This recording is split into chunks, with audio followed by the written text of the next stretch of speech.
Les prostituées du quartier chaud de Brisbane espèrent que la fin de la soirée va s'animer. Mais lorsque l'une d'entre elles accepte de monter à bord de la voiture d'un dernier client, elle ne sait pas encore qu'elle signe son arrêt de mort. Il a agi de façon méthodique et réfléchie. Elle l'a identifié comme un de ses clients. Celui qui a fait ça sait manier les cordes et est un accro du bondage. On n'arrivait pas à faire de rapprochement. On avait besoin d'échantillons ADN. Il a vite été évident qu'on assistait à une montée de violence. On craignait d'avoir affaire à un tueur en série. Dites-nous ce que vous faisiez ce jour-là et où vous êtes allé. Pas la moindre idée. Bonjour, soyez les bienvenus sur ce plateau pour cette nouvelle émission des Enquêtes Impossibles. Dans la majorité des affaires criminelles, la victime connaît son agresseur et c'est un atout pour les policiers. Mais quand ce n'est pas le cas, l'enquête se complique et débouche souvent sur une impasse. Dans les grandes villes, les prostituées sont une population à risque, car la plupart de leurs clients leur sont inconnus. Et à moins d'avoir affaire à un tueur récidiviste, les indices recueillis par les experts médico-légaux sur les scènes de crime sont souvent inexploitables. Dès lors, il ne reste plus qu'un espoir aux policiers, attendre que l'assassin commette une erreur.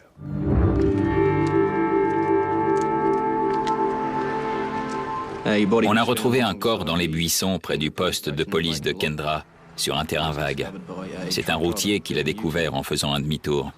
C'était le corps d'une femme. Elle était en position fétale.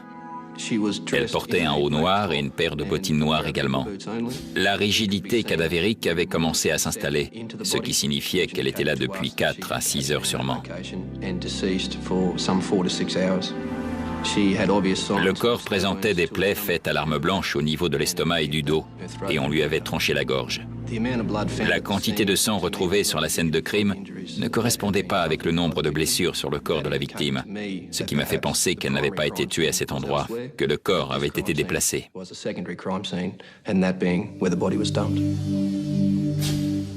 En examinant cette seconde scène de crime, on a relevé des traces de pneus.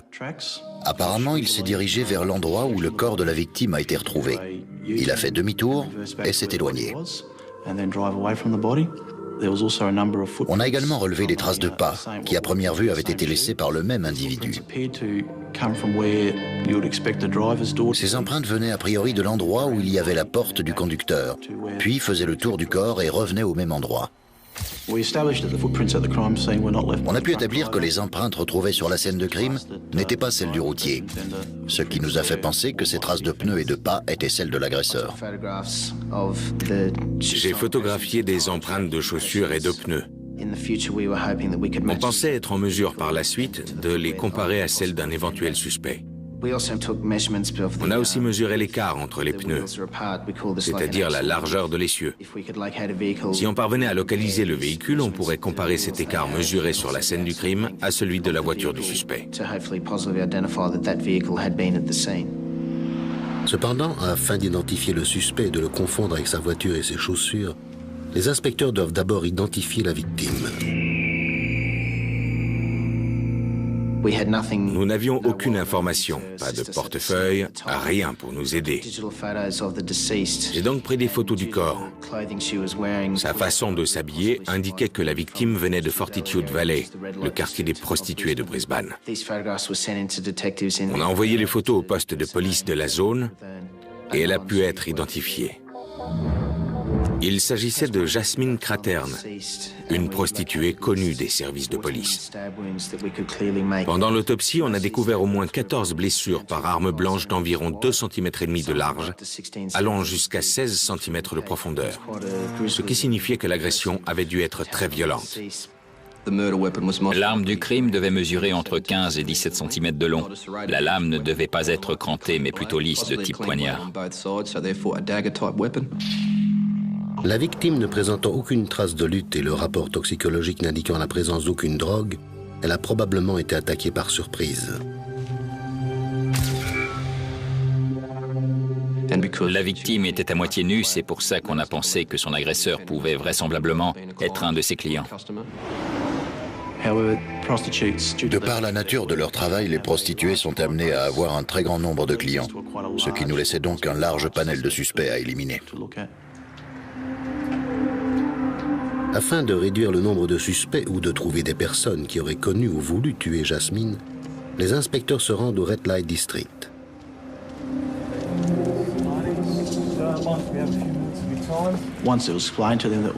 On leur a expliqué qu'on ne s'intéressait pas à leur emploi du temps détaillé, mais qu'on cherchait à élucider le meurtre d'une femme, ce qui a délié les langues. On a découvert qu'avant l'agression, Jasmine portait une mini-jupe avec une veste beige et qu'elle avait un sac à main noir.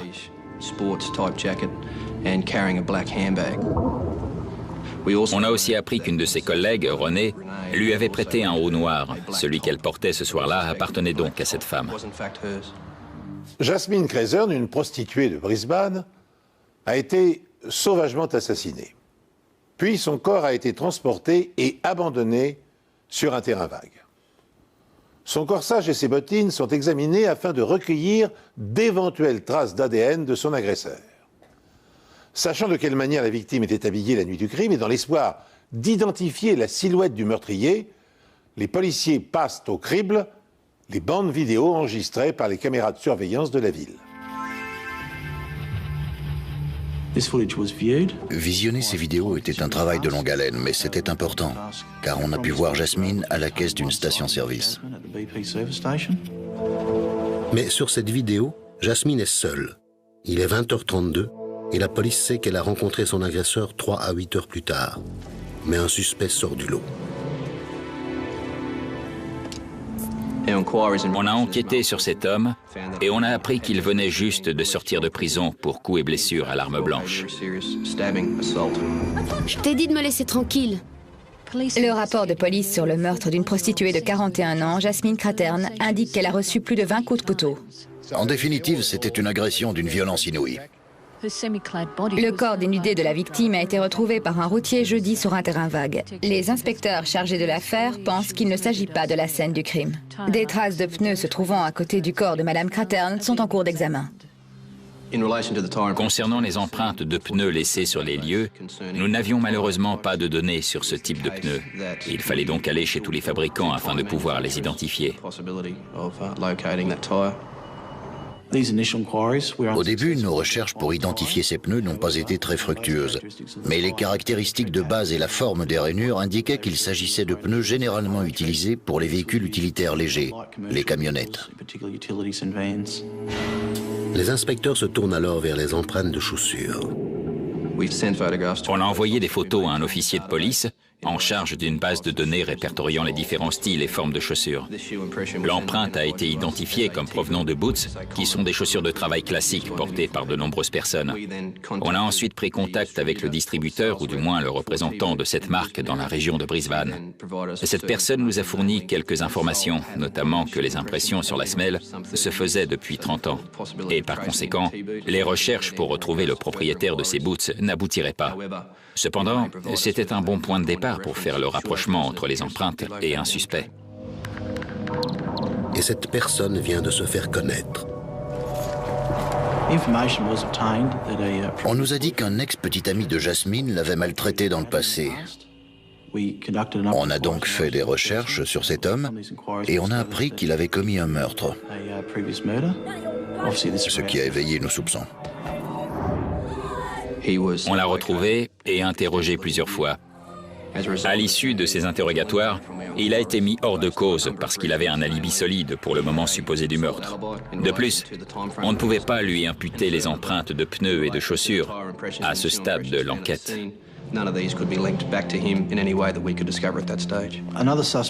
D'après les informations obtenues des prostituées travaillant à Fortitude Valley, un autre suspect a retenu notre attention. Il s'agissait d'un homme qui s'en prenait à ses filles. Il les agressait et vendait de la drogue.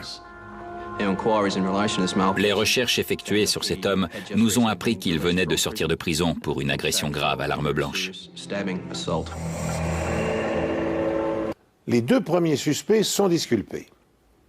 Dans l'état actuel de l'enquête, les experts concentrent leurs efforts sur les maigres indices mis à leur disposition. Les empreintes de pneus et de semelles de bottines relevées sur la scène de crime, et heureusement pour eux, une troisième preuve matérielle vient bientôt compléter leur liste. On nous a informé qu'un échantillon d'ADN avait été obtenu à partir d'une tache de sperme localisée sur le haut que Jasmine Craterne portait quand on l'a retrouvée. On pensait que le sperme provenait très certainement d'un client et on espérait que ce client soit également l'agresseur. On a ensuite comparé cet ADN à ceux de notre base de données, mais il n'y a eu aucune correspondance. On avait donc un ADN inconnu. On a établi une liste des clients réguliers de Jasmine. Ils se sont volontairement soumis à des tests ADN, ce qui nous a permis de les éliminer des personnes potentiellement suspectes.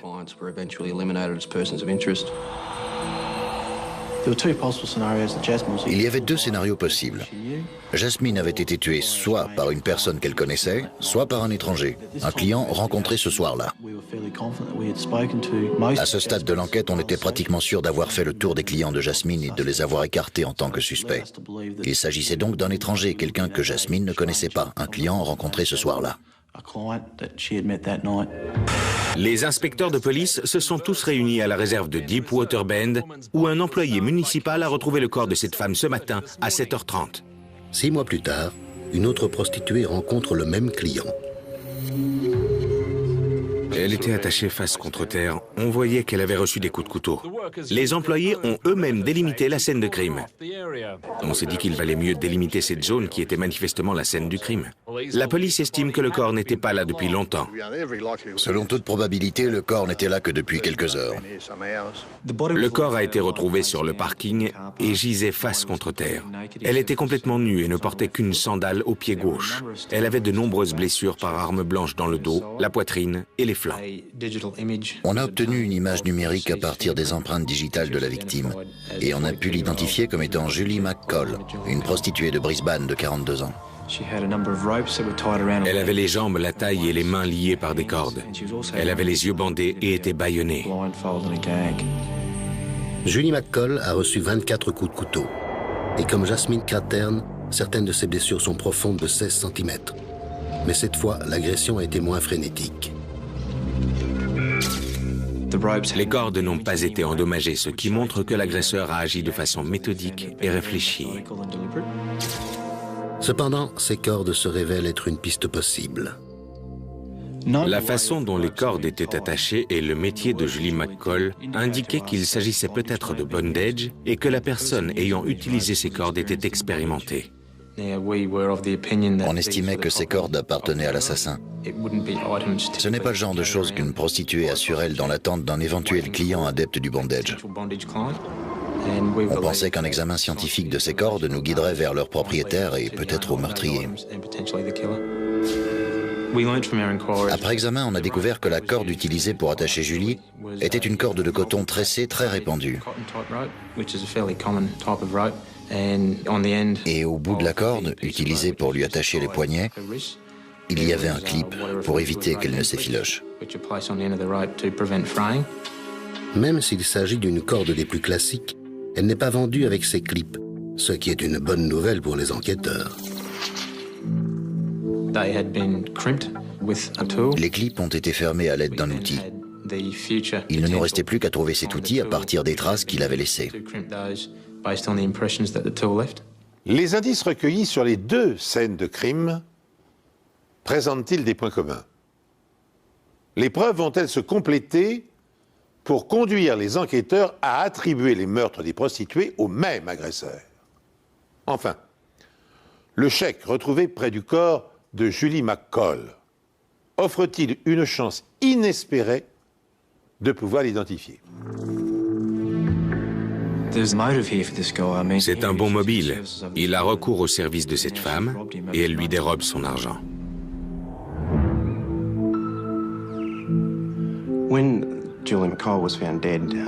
Quand on a retrouvé le corps de Julie McCall, j'ai immédiatement pensé au pire. J'étais chez moi quand j'ai reçu un appel et je me suis tout de suite senti mal, en me disant que c'était le même agresseur qui avait encore frappé. Je savais combien l'enquête sur le meurtre de Jasmine avait été difficile et c'était reparti pour un tour. Aucune empreinte de chaussures ou de pneus n'a été retrouvée au cours de l'examen minutieux des lieux autour de la victime et dans le parc. C'était probablement dû au fait qu'il avait plu la nuit du meurtre. À proximité du corps, on a retrouvé un chèque froissé. Ce chèque appartenait à quelqu'un. C'était un énorme progrès dans notre enquête puisqu'on allait pouvoir identifier la dernière personne à avoir vu la victime. On a retrouvé le propriétaire et mis son domicile sous surveillance. À son retour, on l'a intercepté et on l'a longuement interrogé. Il nous a expliqué ses relations avec la victime et nous a dit qu'avant le meurtre, il avait eu recours à ses services. Il pensait avoir été drogué et qu'on lui avait volé des chèques. On s'est dit que c'était un mobile pour cet homme. Il a recours au service d'une prostituée et elle lui vole son argent. Mais il nous a fourni un alibi sur son emploi du temps cette nuit-là et on a pu vérifier ses dires. On a également été en mesure de vérifier sa version des faits sur les chèques volés. Et donc à ce stade de l'enquête, on n'avait plus de quoi poursuivre. Mais on ne l'écartait pas pour autant de l'affaire. Il fallait pousser l'enquête plus loin et explorer toutes les possibilités. Généralement, ils sillonnent les rues la nuit à la recherche de clients. Mais ils craignent d'être la prochaine victime d'un tueur en série qui agit la nuit. Ça peut être n'importe qui ici, on ne peut pas savoir. Il y a plein de mecs bizarres, c'est plus sur le jour. Quand Julie a été retrouvée morte, les médias se sont emparés de l'affaire. Ils ont émis l'hypothèse d'un tueur en série. Notre plus grande peur était qu'une personne s'en prenant aux prostituées soit dans la nature. On avait maintenant 2 meurtres de femmes poignardées à mort en l'espace de 6 mois. Il était fortement possible que cette personne frappe à nouveau. On a donc décidé que la façon la plus efficace d'enquêter sur ce meurtre et celui non élucidé de Jasmine Craterne était de mettre en place une cellule spéciale sur ces affaires. Le nom de code de ce détachement spécial était Midas. Il a été créé pour résoudre ces 2 affaires de meurtre et 2 autres cas similaires datant de 1998. Le meurtre de Elizabeth Henry et le passage à tabac de Karen Rickmile. Au départ, les enquêtes seront traitées séparément. Mais il est encore trop tôt pour dire si nous recherchons une ou plusieurs personnes. Une prostituée pense avoir la réponse, du moins pour le meurtre de Julie. Jacinta estime être la dernière personne à avoir vu son amie en vie et à avoir rencontré son assassin. Jacinta nous a dit qu'elle avait bavardé avec Julie vers 2h30 du matin sur Hendrick Street, à Fortitude Valley. Elles ont eu une conversation banale sur le temps, ce genre de choses. Et 20 minutes plus tard, un homme a abordé Jacinta. Ils ont discuté ensemble et il lui a demandé quelque chose de particulier. Il est ensuite entré dans les détails et lui a dit qu'il voulait l'attacher. Mais ça ne l'intéressait pas, elle est donc descendue du véhicule et l'homme est parti en lui disant qu'il reviendrait. Plus tard, Jacinta est allée là où Julie travaillait, mais elle n'y était plus. Jacinta a décrit le conducteur du véhicule comme étant un homme de type caucasien, à la peau blanche, d'environ 40-45 ans, bedonnant. Il avait une moustache, il était joufflu et il portait un polo bleu marine. Ce témoin permet à la police de dresser un portrait robot du suspect. Jacinta fournit aussi une description de la voiture. Jacinta a décrit un pick-up à double cabine parce qu'elle m'a dit qu'en montant à l'avant, côté passager, son ami a pris appui sur le trottoir avec sa jambe gauche. Ça ne correspondait pas à un modèle de 4x4 qui aurait un marchepied. Selon elle, l'intérieur était de la même couleur que la carrosserie et le véhicule était immatriculé dans l'état du Queensland. Les policiers procèdent de la même façon que dans l'affaire Craterne et se procurent toutes les vidéos de surveillance des environs afin d'identifier le véhicule et surtout son numéro d'immatriculation. Par chance, on a trouvé un véhicule correspondant à la description qui sillonnait les rues ce soir-là. Le pick-up apparaît 3 fois sur les vidéos et on s'est dit qu'on tenait quelque chose. Mais à cause de la mauvaise qualité des images et de la pluie, on n'a pas pu identifier sa plaque d'immatriculation, ni même la marque et le modèle. On est donc allé voir plusieurs concessionnaires avec des photos afin qu'ils puissent identifier la voiture. Après avoir épluché de nombreux modèles et de nombreuses marques, nous sommes tombés d'accord pour dire qu'il s'agissait vraisemblablement d'un modèle de pick-up Triton MK sorti entre 1996 et 2001. En parvenant à mettre un nom sur le véhicule probablement utilisé par le tueur récidiviste, les policiers viennent de franchir une étape importante. Mais pour en avoir confirmation, ils doivent être en mesure de démontrer que les empreintes laissées par les pneus d'un pick-up Triton MK sont les mêmes que celles relevées sur la scène du premier crime. On a comparé l'écart des pneus d'un Triton MK avec celui qu'on a retrouvé sur les lieux du meurtre de Jasmine Craterne, et ils étaient similaires. C'était un nouvel indice qui nous laissait penser que les deux meurtres étaient liés, et que donc on devait rechercher un seul et même coupable. La police pense que l'assassin de Julie McCall conduisait ce pick-up. Le véhicule a été filmé seulement 90 minutes après que Julie a été vue dans la rue. La police estime que le conducteur est également coupable du meurtre de Jasmine Craterne 6 mois auparavant. Les inspecteurs chargés de l'affaire découvrent que les empreintes de pneus du Triton MK sont identiques à celles retrouvées à l'endroit où Jasmine a été tuée. C'est une bonne nouvelle. Mais il reste encore à trouver quel type de pneu a laissé ses marques. Nous avions fait notre enquête auprès des fabricants de pneus, mais il fallait explorer toutes les possibilités. On s'est donc tourné vers ceux qui rechappent les pneus. Ils nous ont dit que ce n'était pas du tout un pneu rechappé, mais que c'était peut-être un pneu bas de gamme importé. On s'est rendu chez un importateur, on lui a demandé si on pouvait jeter un œil sur quelques pneus, car on connaissait la forme laissée par les rainures à l'envers et d'avant en arrière. En traversant l'entrepôt, on a trouvé le pneu, mais c'était un pneu importé de Chine depuis 2000, uniquement en Australie. Le gérant en était l'unique revendeur, et seuls environ 2000 pneus avaient été importés et vendus en Australie. L'enquête piétinait depuis quelques mois, mais là on avait fini par trouver une piste qu'on allait pouvoir suivre pour identifier notre coupable.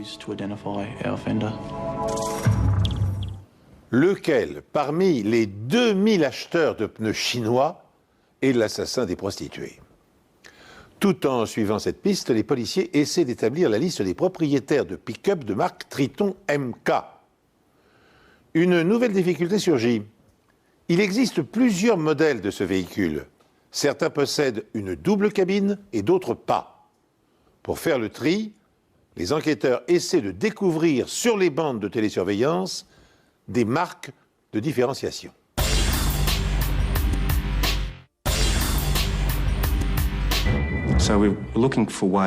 On cherchait un moyen de réduire nos recherches. Les vidéos de surveillance montrent que le véhicule avait été personnalisé. On pouvait remarquer des décorations sur le côté et une antenne de CB. Il y avait également des feux anti-brouillard, une barre pare-choc Safari et un pare-brise arrière en plexiglas de la même couleur que le véhicule. On a utilisé ces éléments pour affiner nos recherches. On s'est tout d'abord focalisé sur les véhicules au nord de Brisbane, car les deux endroits où on a retrouvé les corps étaient situés sur la même route allant vers la rivière de Brisbane, tout droit vers la Sunshine Coast. Après avoir enquêté sur les véhicules au nord de Brisbane, les inspecteurs croisent sur leur route un véhicule similaire qui se dirige en sens inverse. Il est identique à celui qu'ils recherchent. À ce moment-là, on a été tenté de poursuivre la voiture, mais le temps qu'on trouve une sortie et qu'on fasse demi-tour, elle était déjà loin. Les policiers ont-ils aperçu par hasard le pick-up appartenant au meurtrier? C'est probable. Encouragés par cette découverte, ils obtiennent du constructeur la liste des acheteurs du modèle à double cabine. Et du coup, le nombre de suspects diminue radicalement. Il ne reste plus que 160 véhicules dans l'État du Queensland à correspondre à ce critère, dont seulement 26 circulent dans les quartiers nord de Brisbane. Il y en avait un en particulier. J'ai fait des recherches sur ce véhicule et j'ai découvert qu'un homme, Francis Michael Fahey, avait eu une amende. Je me suis renseigné sur ce monsieur Faye et j'ai trouvé qu'il avait été condamné pour escroquerie et qu'il y avait une photo de lui en prison. On me l'a su procurer et je l'ai comparé au portrait robot. Il y avait une ressemblance. On s'est donc rendu chez lui à Narangba. Un pick-up Triton MK gris identique à celui qu'on recherchait était garé devant la maison. Il était décoré, il avait une antenne de CB et un pare-brise du même gris que la carrosserie.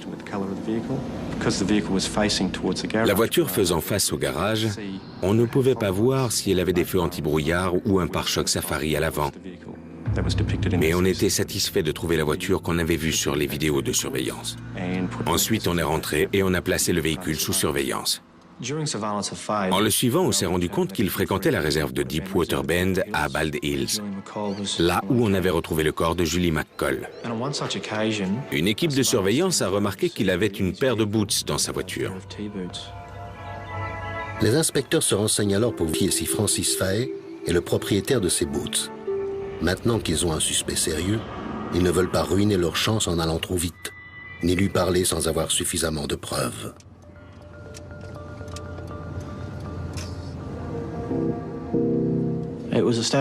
Francis Faye avait travaillé pour les services ambulanciers du Queensland. On s'est renseigné auprès d'un vendeur qui nous a certifié qu'à un certain moment, ses chaussures étaient fournies aux ambulanciers. On s'est ensuite penché sur l'incarcération de Faye à la prison de Rockhampton. Ils nous ont envoyé la liste des effets personnels qu'il avait sur lui quand il a été incarcéré et on a pu constater qu'il portait des boots. Nos équipes de surveillance nous ont confirmé que les pneus du véhicule de Faye étaient les mêmes pneus importés de Chine dont on avait retrouvé l'empreinte sur les lieux du meurtre de Jasmine Cratern. On était de plus en plus convaincus que les meurtres de Julie McCall et Jasmine Cratern étaient liés comme on l'avait pensé. À ce stade de l'enquête, on avait donc établi que Faye possédait et portait des boots, que sa voiture avait des pneus importés de Chine qui correspondaient aux empreintes retrouvées sur les lieux du crime et qu'il connaissait la réserve de Deepwater Bend. La seule pièce manquante au puzzle dans notre enquête était l'ADN. Faye était sous surveillance et on a récupéré un de ses mégots de cigarettes pour le faire analyser. Les résultats ont révélé que son ADN correspondait à celui retrouvé sur le haut de Jasmine Cratern. Les inspecteurs retournent alors voir la prostituée qui a prêté ce haut à Jasmine. Ils veulent vérifier si elle portait ce haut lorsqu'elle travaillait et si Francis Faye a été un de ses clients, ce qui expliquerait pourquoi on a retrouvé son sperme dessus. René s'est rendu compte que ce haut ne lui appartenait pas.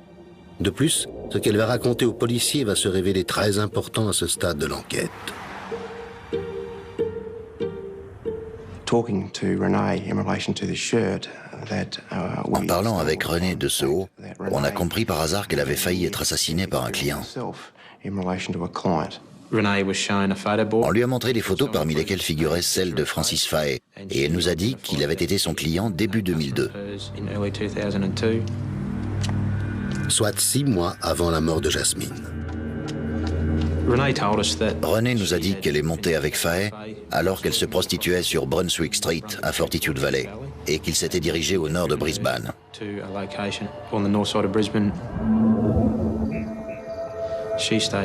Elle nous a dit qu'ils avaient eu des rapports sexuels dans sa voiture et qu'au moment où elle s'était redressée, il lui avait montré des menottes et s'était présenté comme un inspecteur des impôts et qu'elle était en état d'arrestation.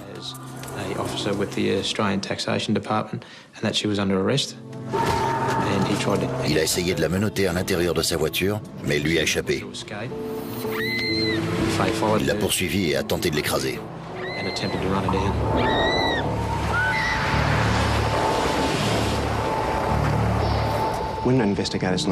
Lorsque les inspecteurs ont appris ce qui était arrivé à René, ils ont compris que Francis Faye devenait de plus en plus violent.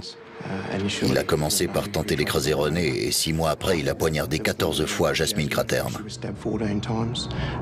Il a ensuite assassiné Julie de plus de 22 coups de couteau. Il était clair que sa violence augmentait. 3 mois se sont écoulés depuis la mort de Julie Et la police estime avoir réuni suffisamment de preuves à charge pour lancer un mandat d'arrêt contre Michael Fahey.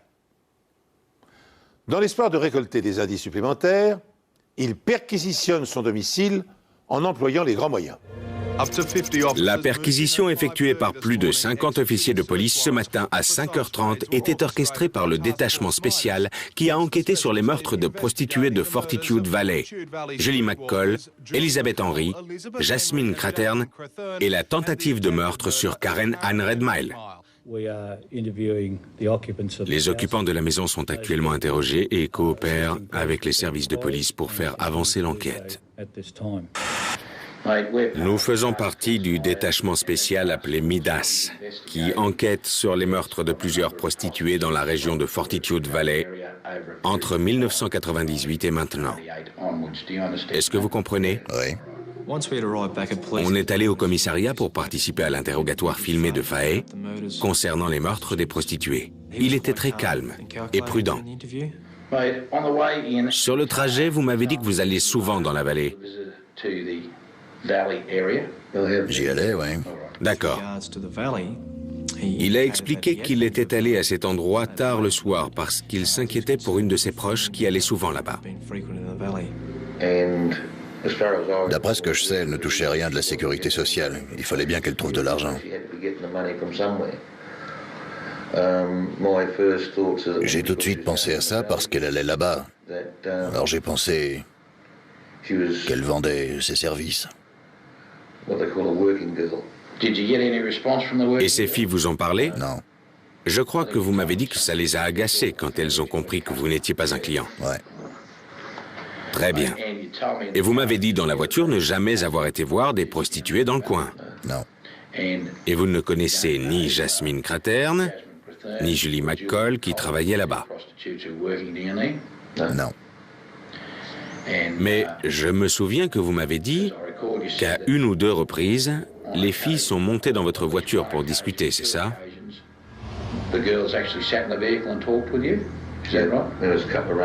Les nuits sont souvent pluvieuses ici, ouais. Enfin, je suis pas une ordure, c'est vrai. Si quelqu'un s'approche pour venir discuter, pas de problème. Ils peuvent s'asseoir dans ma voiture parce que je suis le seul à pouvoir savoir ce qui se passe avec ma belle-fille. Il était clair que les explications fournies par Fahey visaient à justifier pourquoi il allait dans la vallée. C'est pour ça qu'il nous a expliqué sa présence là-bas. Et au cas où on trouverait quelque chose dans son véhicule le reliant à une prostituée, il nous a raconté que lorsqu'il pleuvait, elle venait s'asseoir dans sa voiture. Je leur ai dit que j'étais pas intéressé, mais je leur ai demandé si elles pouvaient me rendre un service. Elles m'ont regardé en me disant qu'elles faisaient de faveur à personne. Je leur ai dit qui je recherchais, elles m'ont répondu qu'elles ne l'avaient pas vu. Vous vous rappelez ce que vous leur avez dit d'autre ou ce qu'elles vous ont dit? En fait, elles m'ont parlé des tarifs pratiqués dans le coin. J'en ai un vague souvenir. Au cours de l'interrogatoire, Fahey nous a ouvertement dit qu'il allait à Deepwater Bend, qui est l'autre scène de crime. Il a expliqué qu'il y allait pour pêcher. Alors, où est-ce que vous vous installiez pour pêcher dans la rivière? Expliquez-nous ça. J'allais à Deepwater Bend. Je préfère pêcher dans des eaux protégées parce qu'il y a plus de poissons. J'aime les endroits éloignés de ces tarés avec leurs jet skis et leurs skis nautiques. C'est pour ça que j'aime aller pêcher dans ce coin-là. Là encore, c'était sa façon de se justifier en nous expliquant pourquoi il était là-bas, en nous disant qu'il y allait pour pêcher. À l'évidence, Fahey présume que les policiers ont déjà récolté quelques preuves de sa culpabilité.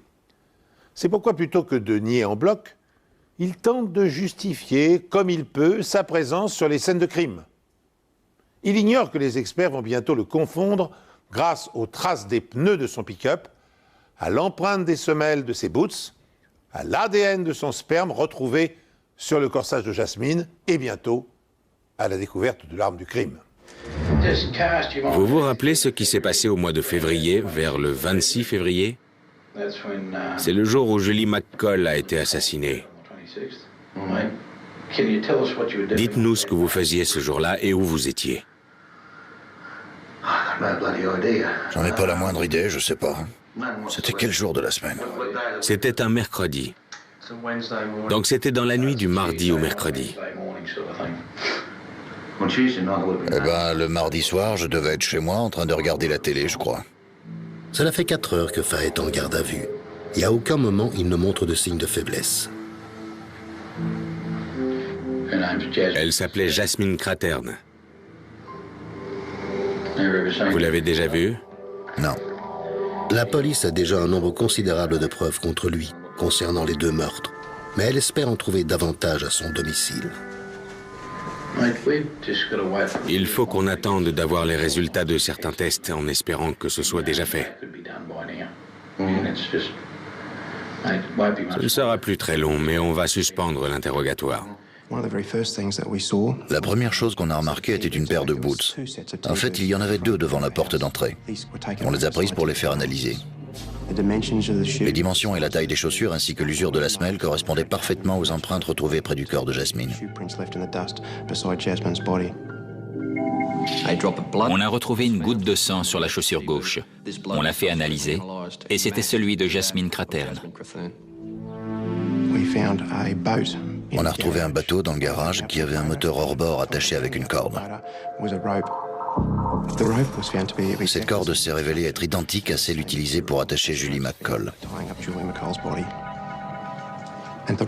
Il y avait également un clip au bout de la corde. On a aussi retrouvé une pince. On a pris ses empreintes avec du plomb et on les a comparées au microscope à celles retrouvées sur le clip de la corde ayant servi à attacher les poignets de Julie McCall.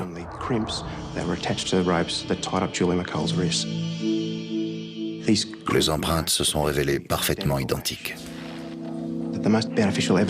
La preuve la plus évidente qu'on a trouvée au domicile de Francis Fahey était une baïonnette. Les dimensions de l'arme coïncidaient avec les blessures observées sur les corps de Jasmine et Julie. Pendant la perquisition, l'interrogatoire a été suspendu un long moment. Et c'est à ce moment-là qu'il s'est mis à parler. Vous voulez de l'eau ou du café?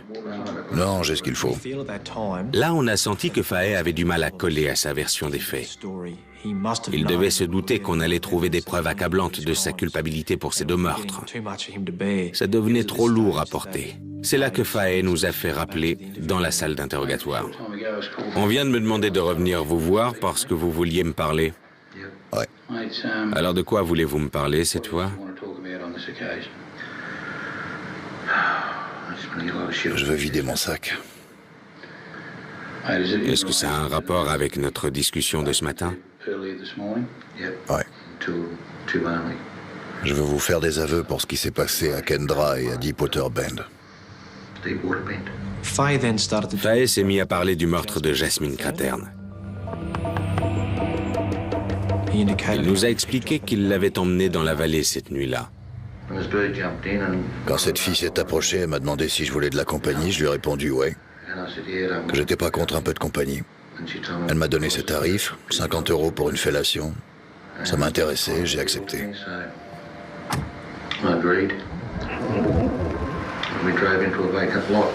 On s'est garé sur un terrain vague. Je l'ai d'abord payé. Je lui ai donné les 50 €. Et on s'est mis à l'arrière du véhicule et on a eu un rapport.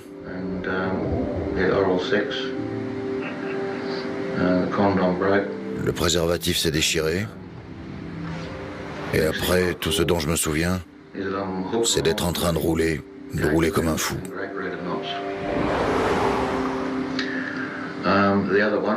La deuxième, j'étais là où c'est ouvert tard la nuit. Je me suis pris un café et un truc à manger. Mais je me rappelle plus quoi. Je me suis garé dans une rue plus calme, du côté droit de la route, je crois, contre le mur. Je me suis arrêté là pour finir mon café. Et une fille a frappé à la fenêtre pour me proposer ses services. Elle me proposait une fellation pour 25 € et je me suis dit... Elle s'est assise à côté de moi pendant que je buvais mon café et elle a commencé à me demander ce qui me plaisait. Des trucs dans le genre. Je lui ai parlé de bondage. Et elle m'a proposé d'aller chez elle. Je lui ai dit non, pas chez elle. J'aurais pas été bien. Et alors le seul endroit auquel j'ai pensé, c'était Deepwater Bend. Je lui ai proposé et elle était d'accord pour y aller. Elle m'a dit qu'avec ce temps, elle n'aurait pas beaucoup de clients ce soir.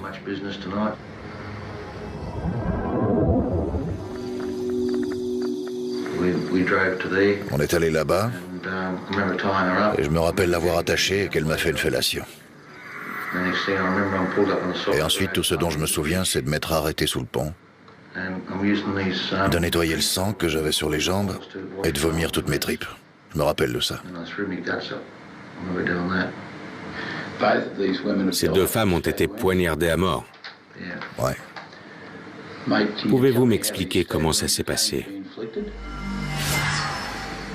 Bah apparemment je les ai poignardées, mais je me rappelle plus trop.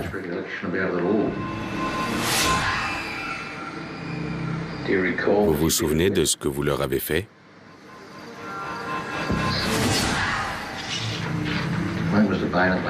J'avais une baïonnette dans la voiture, je m'en servais avant, quand je chassais le cochon. C'était bien pour tuer le cochon. Je vous ai montré ces photos tout à l'heure et vous m'avez dit que vous ne les connaissiez pas. Je vais vous les montrer à nouveau. C'est Julie McCall et Jasmine Craterne. Alors vous ne vous en souvenez toujours pas? Apparemment c'est elle, mais je les ai jamais vraiment regardées. Je m'en foutais. Pendant l'enquête et les interrogatoires, la police a écarté la responsabilité de Fahey dans le meurtre d'Elizabeth Henry et de celui de Karen Redmile, qui est morte des suites de ses blessures. Ces deux affaires n'ont pas été élucidées. Francis Fahey a été accusé d'homicide sur les personnes de Jasmine Craterne et de Julie McCall. Le procès a débuté en septembre 2005 et a duré 3 semaines. La défense de Francis Fahey a choisi de ne pas se servir des preuves à décharge. Le jury a délibéré pendant 6 heures et l'a reconnu coupable pour les 2 meurtres. Francis Fahey est condamné 2 fois à une peine de prison à perpétuité, soit au moins à 25 ans de réclusion. Si son comportement est jugé satisfaisant par l'administration pénitentiaire, il devra attendre l'année 2028 avant de pouvoir demander une mise en liberté conditionnelle. Il sera alors âgé de 78 ans. Les inspecteurs qui ont contribué à l'arrestation du second tueur en série du Queensland se réjouissent du verdict. Maintenant que cette enquête difficile est terminée, nous espérons que les familles des victimes pourront faire leur deuil. Les empreintes de chaussures de Fahey ont été retrouvées à l'endroit où a été assassinée Jasmine Craterne. Des analyses médico-légales ont permis d'affirmer qu'il s'agit des boots de l'ambulancier. Le nom de Midas donné à la cellule spéciale était prophétique puisque tout ce que nous touchions se transformait en or en termes de preuves. D'un point de vue médico-légal, c'était l'enquête parfaite. Toutes les preuves qu'on a trouvées ont été concluantes. C'était très satisfaisant pour les membres du détachement spécial et pour l'ensemble de la police que Francis Fahey soit reconnu coupable de ces meurtres. Je reste persuadé que s'il n'avait pas été arrêté, il aurait continué. Vous vous sentez mieux maintenant? D'un côté, oui, mais de l'autre, non. Vous ne comprenez pas pourquoi c'est arrivé? Je comprends pas pourquoi, parce que j'ai passé ma vie à sauver des vies. Et je les ai tués, mais je ne sais pas pourquoi. Lors de son procès, Francis Michael Fahey a plaidé son irresponsabilité dans les 2 meurtres de 2 prostituées, arguant que son dégoût de la violence aurait dû l'empêcher de commettre des actes d'une telle barbarie. Il a reconnu s'être nettoyé du sang de ses victimes, mais affirme n'avoir aucun souvenir de les avoir tailladées à mort avec sa baïonnette.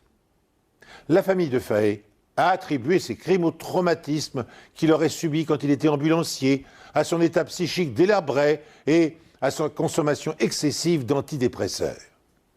Détail navrant.